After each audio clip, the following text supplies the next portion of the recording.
it's very hard to find the words even to express the moment we now are in.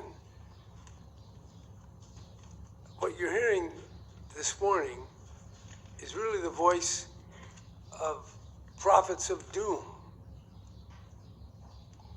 Speaking of danger and destruction is never very easy.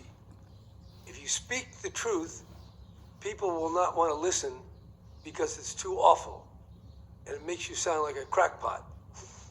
Our own president, in front of the Davos businessmen of the world, called out against what he called the prophets of doom. Now, he didn't particularize on what doom he was talking about, but I think back to the prophets of old, to Isaiah, to Jeremiah. They weren't listened either. Prophets are ones who don't necessarily know the future, but they warn of the danger that they see ahead. Today, we live in a world of vast, deep, and pervasive complacency. I'm not a scientist. I'm not officially one of the elders, although I'm getting up there. I'll be 82 in April. So let me speak from the position of someone who spent most of his life in politics. I've run for election more than most living human Americans. I've held a variety of offices. I've raised over $100 million from labor unions, from business groups, from rich individuals, from wherever I could find it. I have ceaselessly climbed the political ladder. I understand where we are, what that is. So I don't know about the science, but even if there's 1 in 100 chances that these men and women before you are correct, then we are truly in a dangerous moment. But you would never know that from the president, from the Republican leadership, or even from the Democratic leadership. Talking about what we're talking about today is profoundly deviant to our contemporary culture. We're not supposed to be here. We're not supposed to utter the truth about the power of mankind to destroy itself. So this is a very important moment.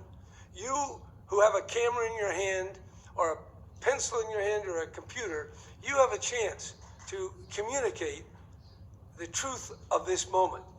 How do we even find the words? I myself, I'm a person of limitless words, but I can't find how to say it in such a way that it can be heard. What is being said this morning is not being heard. It's being ignored, it's being denied, and it's being belittled. Not by just right-wing Republicans, but by Democrats, by independents, by people of all walks of life. We are in a predicament because the power that mankind has generated is completely at variance with the seriousness with which it's understood, or the extent by which people understand it. So that's why the clock has been moved forward 100 seconds before Doomsday. Now people will say, well, that's not serious. Well, the moment is serious. Tell me, how else can we tell people where we're at?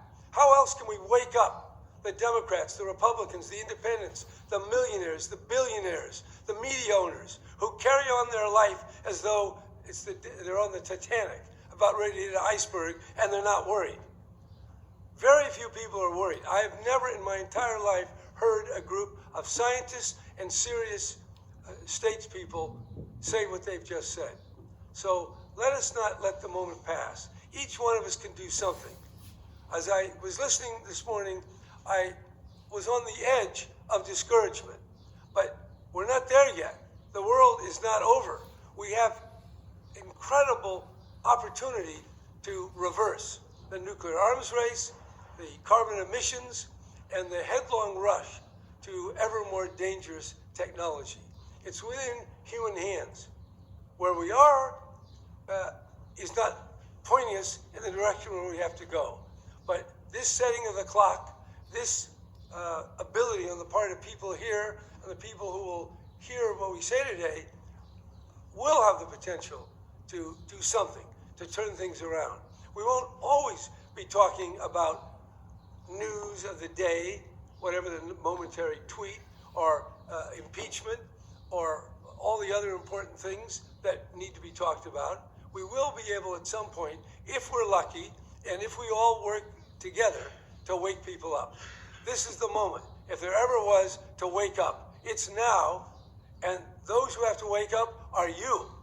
And I hope that not one person here feels any cynicism, complacency, or feeling that we're not in this predicament.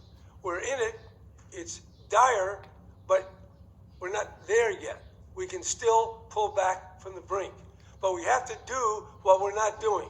Whatever we've done to date, it is totally inadequate on nuclear, on climate, and on the other dangerous technologies. We have to find a way to do more. We have to change the design of how we're behaving. When I say we, I mean people in this room. I mean Congress. I mean the campaign contributors. I've spent my life seeking the favor of these powerful people. I can tell you, most of them are totally ignorant, blind, and deaf to our predicament. So the task is wake up. Wake up, America. Wake up the world. It is 100 minutes before Doomsday. 100 seconds before Doomsday.